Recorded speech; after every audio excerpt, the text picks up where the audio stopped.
Good evening, everyone, and welcome back to my match here on WWE 2K25. This one is a women's triple threat match, and the winner will go on to Forbidden Door this Sunday to face off against Mercedes Moné for the SWE Women's YouTube Championship.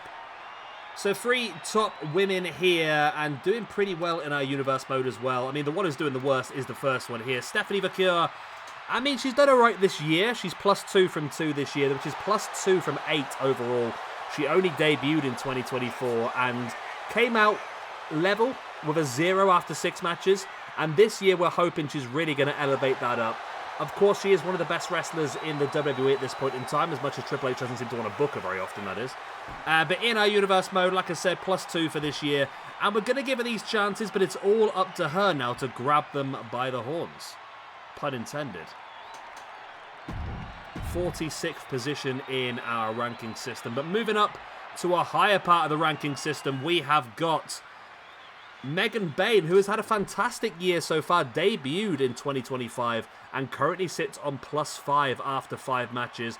I mean, there's some wins and losses in there, but she got quite a few points from eliminating people in multi-person matches as well. So she's really showcasing her ability. And it was only a matter of time before we had to give her a massive opportunity like this one to really stamp her authority down in this universe mode and go for her very first championship.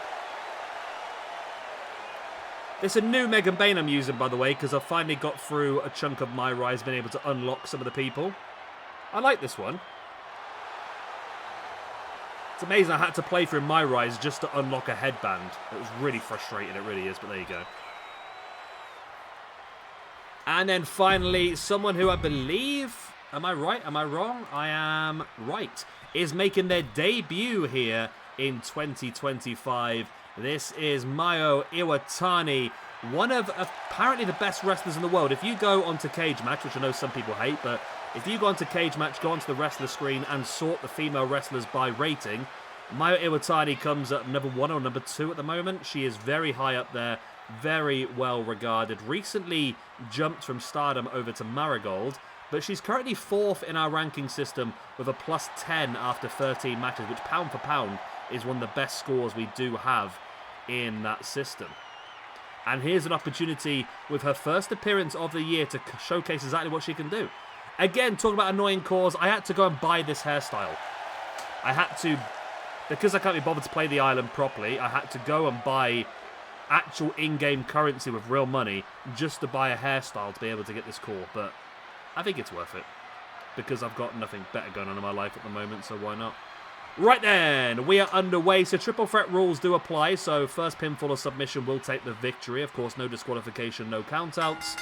And in terms of ranking points, it's +3 for the winner. 1 for winning the match, of course, and 2 for defeating multiple opponents at the same time. So a big opportunity for these 3 ladies. I mean, if Mayu Iwatani gets the victory, she's only going to be 2 points off of the top of the rankings in general. Megan Bayne, if she was to pick up the win, she'd move up to a +8 and be on the brink of getting into the top 10 in the rankings. And if Stephanie Vaquer was to get the 3 points, she'd move up to a +5 and break into the top 20, which I think we're going to see a lot from Stephanie Vaquer over the years. I mean, I assume she's going to stay with WWE for quite some time and be on the game year in, year out, which is going to make it a lot easier for us to utilize her, especially in the early days of a brand new game as well. So, yeah, the likes of Stephanie Vaquer, the likes of Julia, Roxanne Perez, Rhea Ripley, people like that, are ones that I think are definitely going to start to elevate themselves up and start to, as I keep saying, as much as people get bored of me, the cream will rise to the top.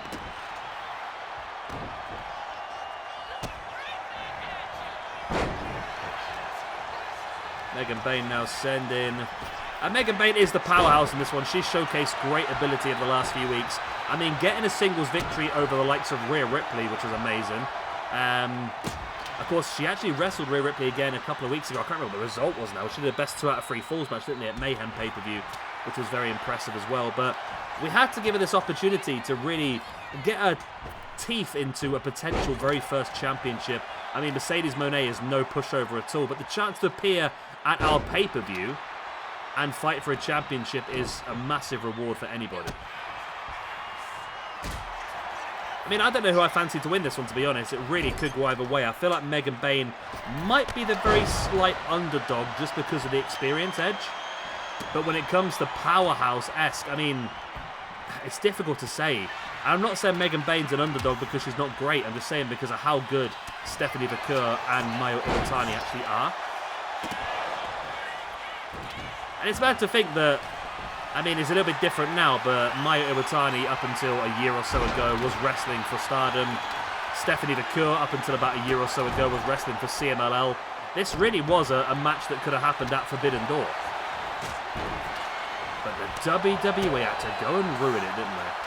But hey-ho. I mean, Stephanie said she always dreamed of working for WWE, so good luck to her. I'm a bit disappointed with the booking. And not just of her, but Julia as well. It seems crazy. You've got two women that essentially carried NXT in general for a chunk of time. The women's division carried NXT for a good chunk of time. And to just not see that being utilised in the main roster is crazy. I don't know why. I know obviously the match at Clash in Paris was cancelled because of the Naomi situation, but I mean, Naomi's going to have to drop the championship. Why not just give Stephanie Vaquer a match to win it? Why not put somebody up against Stephanie Vaquer and have the championship match and have Stephanie pick up the belt? It just made sense to me because this whole, I must admit, I haven't watched it, but I've seen the clips of Becky Lynch versus whatever Bella it was, and it looked horrific as a match, I must admit. And Stephanie Vaquer would have had a match that was 100 times better than anything those two pulled out. I don't know what it is with Becky. She was one of my favourites to come through that little women's revolution years and years ago, but I think it's gone to her head and she's just not the quality that she used to be. And she's been overtaken now by a lot of more talented females on that WWE roster. But I don't know why, but they're living off of it, aren't they, I suppose?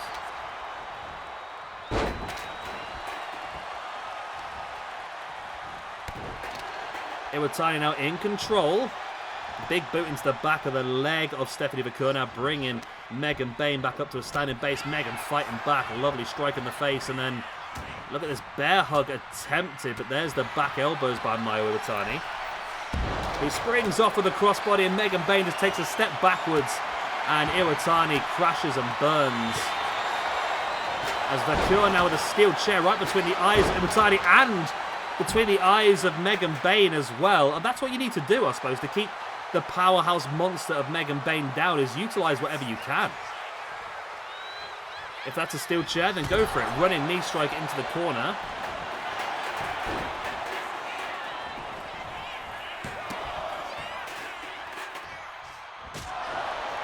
Boot across the chest now, Vaquer.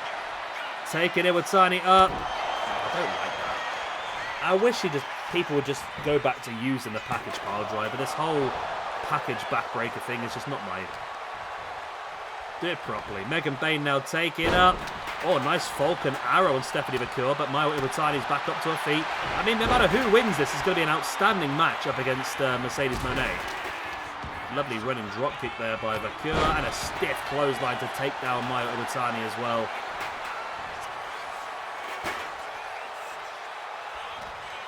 I mean, this is the opportunity. Vaquer has control of Iwatani. There's the...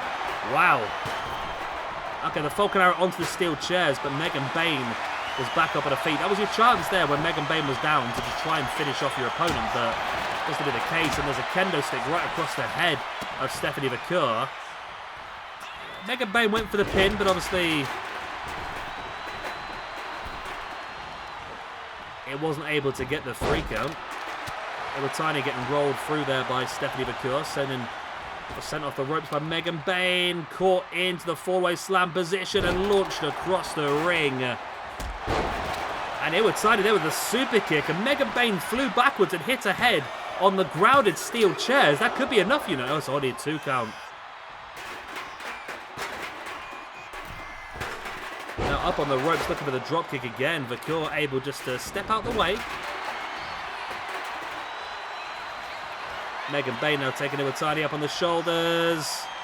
In with that pile drive. That's how she picked up the victory the other day. What match was she the other day? I'm sure we had her in a match last week, didn't we? I remember that pile driver is why. Or was that... Did Bozilla use that pile driver? I'm sure I remember seeing that pile driver somewhere. I can't remember. We've recorded that many matches over the last few weeks. I have lost complete track of what's going on. Lovely running sit-out powerbomb there, though, by Megan Bayne. And now taking Mayu Iwatani up. That's a lovely anus the referee's got there. Falcon Arrow. And Megan Bayne in full control here now, swinging the kendo stick into the grounded Stephanie Vaquer. Going to bring her back up to a standing base. Now up on the shoulders. And in. No. Okay. I thought she was looking there potentially for the F5, a move that she's very well known for. And now Bayne taking Vaquer back up. Powerbomb onto the steel chairs. Lifts her up now onto the shoulders. In with a Samoan drop again onto the steel chairs. Iwatani just launches the kendo stick. Megan Bayne is an absolute beast, looking for that running boot. Iwatani able to dodge out of the way. Gets on the back of Bayne in with a big German suplex. And this is the chance though. Vaquer took some big damage at the hands of Megan Bayne. If Mayu Iwatani can take advantage and just be the straw that breaks the camel's back, that might be how you get the victory. She's got a choice here, going after Megan Bayne with the frog splash. There's the pin. Vaquer is down. Mayu Iwatani has the chance. Oh, wow. Only a 2 count, but the chance is there. Iwatani now up on the top rope. In with a moonsault on to Stephanie Vaquer. Doesn't go for the... Oh, she does go for the pin now, but it's delayed, and that's a problem because it's allowed Megan Bayne to get back up on her feet. Megan Bayne now around the back, and look at the strength. German suplex in Mayu Iwatani after just throwing around like a piece of meat.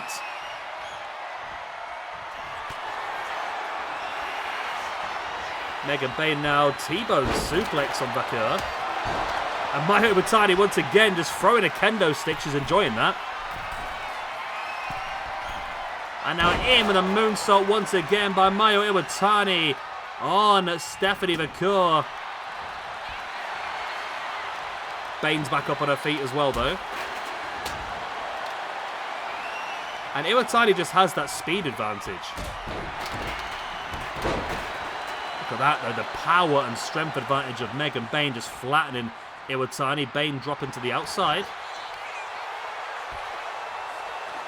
And Iwatani now taking Vaquer up with the deadlift German. Oh, Vaquer is down, and Megan Bayne has Iwatani up. In with the F5. It's the big chance here. Why are you not pinning her?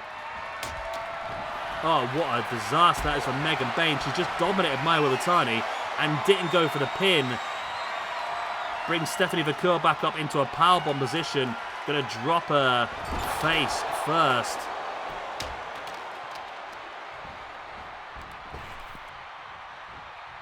That was stupid. You just hit an F5. Stephanie Vaquer was down. You had to go for the pin. I don't know why she didn't. Look at that belly-to-belly suplex launching Iwatani across the ring. Stephanie Vaquer underneath the ring looking for some toys. Megan Bayne misses the knee drop. Iwatani now with the kicks, the strikes, and then in with that... Oh, the ripcord knee strike. There's the pin. Bayne's not going to get there in time, I don't think. Oh, it's only a 2 count. I think Bayne did just about shoulder block the pin as she slid into the ring. Drops Iwatani with a chair shot right between the eyes. Went for that running kick again and again missed it. It's quite embarrassing, to be honest. Stephanie Vaquer now in control of Megan Bayne. This really could go any way, you know. It really, really could. Iwatani with the kendo sticks right across the eyes, a pair of them. And again, rocking Megan Bayne. Here's the pin attempt. Bayne could be out. She looks out. Look at those eyes. They're gone. It's only a 2 count, though. Stephanie Vaquer's down the outside. If Mayu Iwatani can hit something big and quicker, she might have a chance. It's a dragon suplex, bridging for the pin. Stephanie Vaquer is in the ring, but she's too slow, but Megan Bayne kicked out anyway. And there is the Eat Defeat. Megan Bayne is flat out. Stephanie Vaquer with a pin on Mayu Iwatani. It's still only a 2. Holy guacamole. Batman. Megan Bayne now. I'm loving her moveset, you know. I really am. Proper powerhouse stuff. And Iwatani now in with the Hurricanrana, taking down Megan Bayne. Goes after Vaquer, who catches her with the dropkick. Stephanie now with the kendo stick right across. Nope.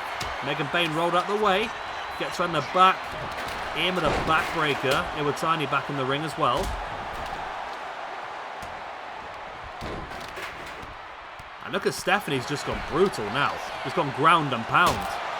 Oh, the kendo stick by Iwatani snapped over the back of the head of Stephanie Vaquer. Lovely Hurricanrana by Iwatani. Is she going to go for the pin? Well, there's the Michinoku driver. The referee seems a bit out of it, though.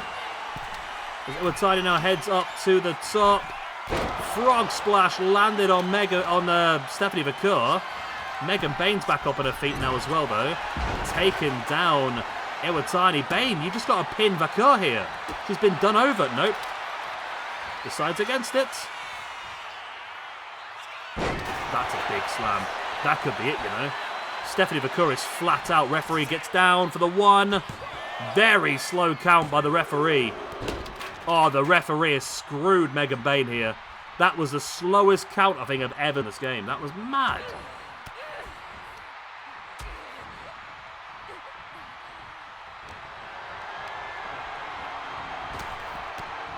The club and blow in the back by Vaquer. I think Megan Bayne's been really conned over here. Look at this. Oh, there we go. The chocolate starfish slam. Oh, look at Megan Bayne just clattering Stephanie Vaquer with the steel chair.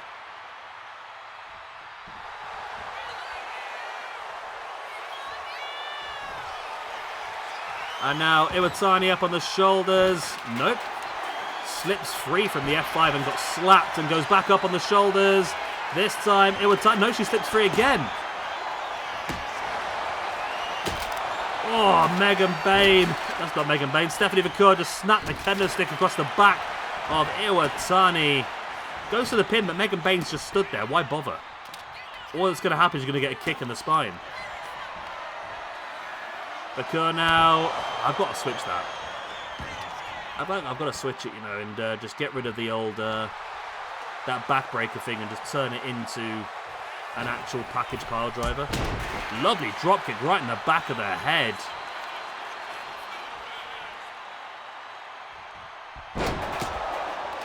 Stephanie Vaquer's now in charge. I mean, she's got in for the pin. It wasn't the most effective move, but it might have been the straw that broke the camel's back. It was. She's done it.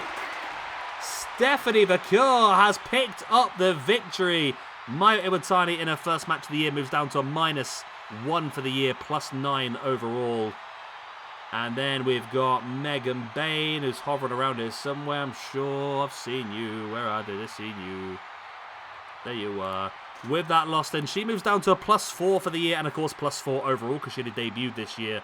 But Stephanie Vaquer gets the big one. She moves up, gets 5 points.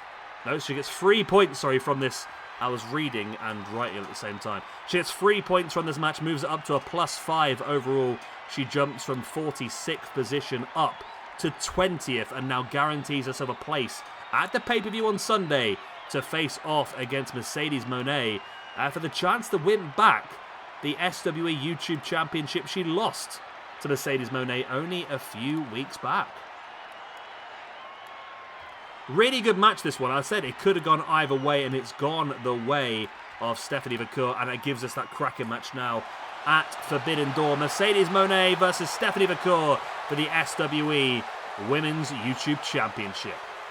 Right, this is just the first of 5 matches we have lined up for you today. Again, I know. Next up, in a couple of hours' time, we will see Black Tiger 2 going up against the Wild Pegasus. Yeah, you'll understand that one when we get to it. If you don't know, you don't know. Later on, we'll have LIJ, the new formation of Rush, Sammy Guevara, and the Beast Mortos, going up against the Sons of Texas, Dustin Rhodes and the Von Erichs, Marcel and Ross. We'll have Nigel McGuinness one-on-one against William Regal before the main event of the day. MZK Punk's biggest fear as CM Punk takes on Mitsuharu Misawa. CM Punk is technically, no, by actual statistics, the worst wrestler in SWE in 2025. He needs to turn things around. He has lost so many matches. I think he's -5 or -6 now for the year.